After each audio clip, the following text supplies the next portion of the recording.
Hello, everyone, and welcome to our Fall 2021 YA Book Buzz.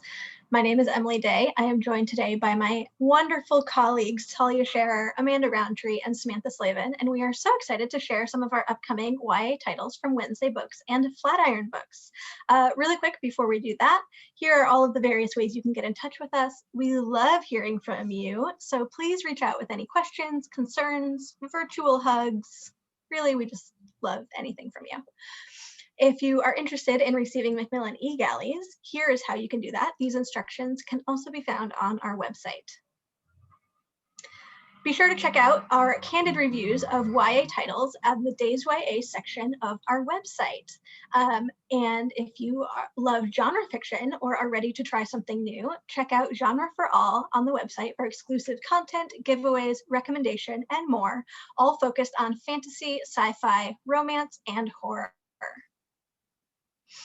Happy Half Hour is our weekly book talking series airing every Monday at 4 p.m. Eastern, where we highlight 4 upcoming adult and YA titles, and once a month we'll be joined by guest authors. We have S.A. Cosby joining us on April 26th, Greg Hurwitz on May 3rd, and Alice Feeney on June 7th.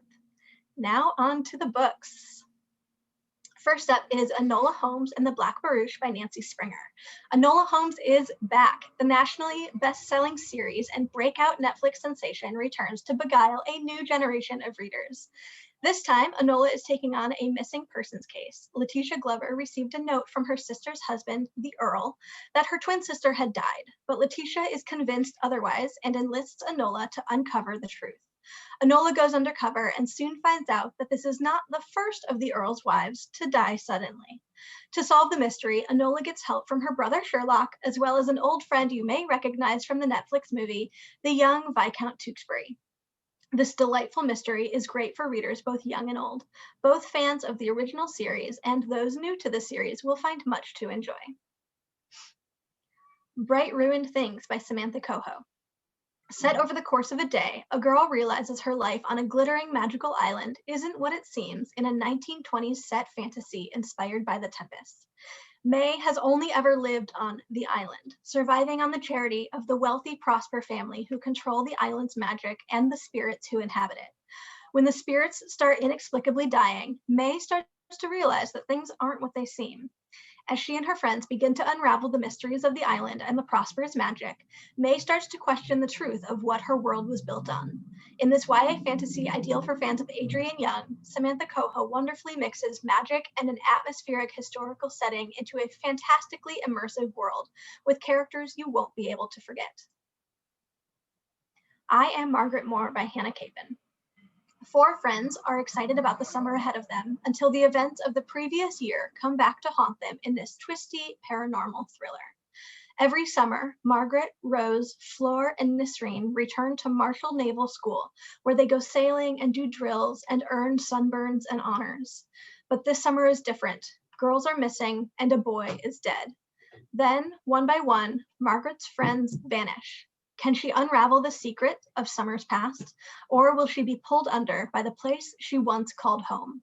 Lyrical and haunting, I Am Margaret Moore is a paranormal thriller that tests the hold of sisterhood and truth. Next is If This Gets Out by Sophie Gonzalez and Cale Dietrich. 2 boys in America's biggest boy band fall for each other while out on their first sold-out European tour and are forced to keep their relationship a secret. 18-year-olds Ruben Montez and Zach Knight are 2 members of the boy band Saturday, one of the biggest acts in America. On a whirlwind tour through Europe with both an unrelenting schedule and minimal supervision, Ruben and Zach come to rely on each other more and more, and their already close friendship evolves into a romance. But when they decide they're ready to tell their fans and live freely, Zach and Ruben start to truly realize they will never have the support of their management. How can they hold tight to each other when the whole world seems to want to come between them? For fans of Red, White, and Royal Blue, What If It's Us and boy bands? Never Saw You Coming by Erin Hahn. Our next contemporary is a tale of forgiveness and first love. Raised by conservative parents, 18-year-old Meg just found out her entire childhood was a lie. Now she's traveling to meet what's left of the family she never knew existed. While there, she meets Micah, a former pastor's kid whose dad ended up in prison. leaving Micah with some mixed up feelings about church. As the pair grow closer, they are confronted with the heavy flutterings of first love and all the complexities it brings. This is a very personal story for Erin, who has her own complicated history with faith. If you're interested in learning more, Erin has written a letter to readers, which can be found on the Edelweiss page for this book. Once Upon a Broken Heart by Stephanie Garber. The wait is nearly over, and Stephanie Garber's next novel will be here later this year. From the #1 New York Times bestselling author of Caraval comes the first book in a new series about love, curses, and the lengths that people will go to for first love. Oh no, sorry, oh no.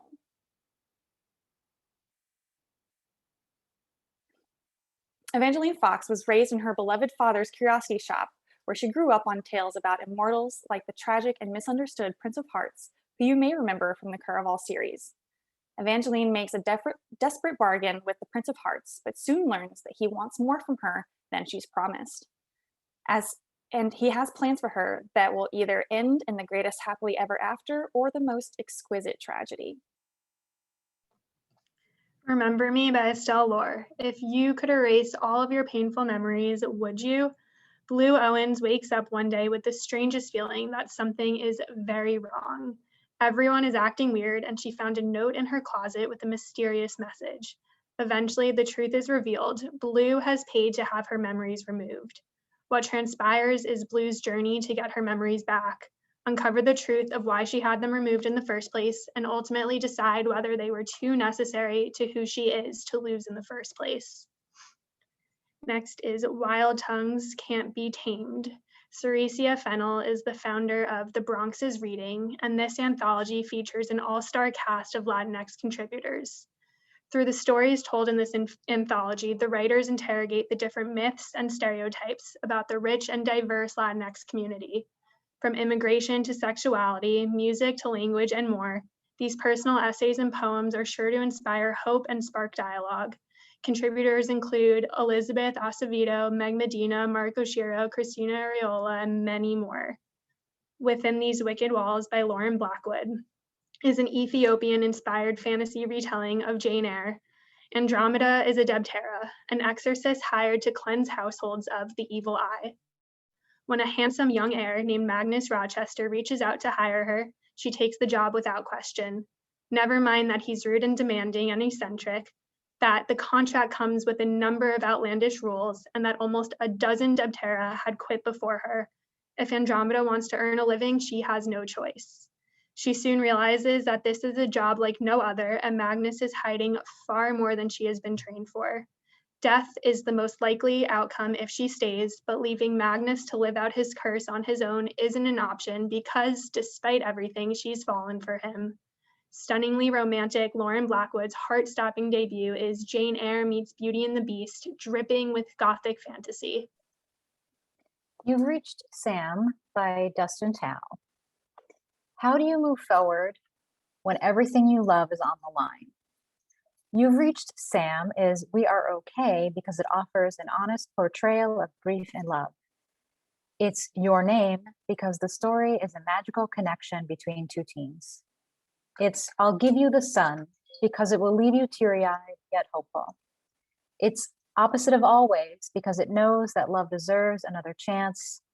It's Looking for Alaska because it asks, when you lose the one you love, how do you move on? It's If I Stay because it's a heartfelt novel about love and lost. The Bronzed Beasts by Roshani Chafji. This is the stunning conclusion to the New York Times bestselling Gilded Wolf series. In love they breathed, in destiny they believed. In the end, will divinity be their demise? The Bronzed Beasts is ruin and rising because it is an epic and devastating trilogy finale. It is the queen of nothing because there is dangerous magic and thrilling schemes. It is finale because it takes place in a grand and opulent setting. It is Clockwork Princess because it is historical fantasy at its best. It is The Mummy because there is a high stakes treasure hunt. It is A Sky Beyond the Storm because it features a cast of characters with plenty to lose and gain. The Last Legacy by Adrienne Young. New York Times bestselling author Adrienne Young returns with The Last Legacy, a captivating standalone novel. When a letter from her uncle arrives on Bryn's 18th birthday, summoning her back to Bastien, Bryn is eager to prove herself and finally take her place in her long-lost family. Despite their growing influence in upscale Bastien, her family's hands are still in the kind of dirty business that got Bryn's parents killed. With a forbidden romance to contend with and dangerous work ahead, the cost of being accepted into the Roths may be more than Bryn can afford. Thank you all for listening to our Fall 2021 Young Adult Buzz Panel. Have a great afternoon or morning or whenever you're watching this. Bye.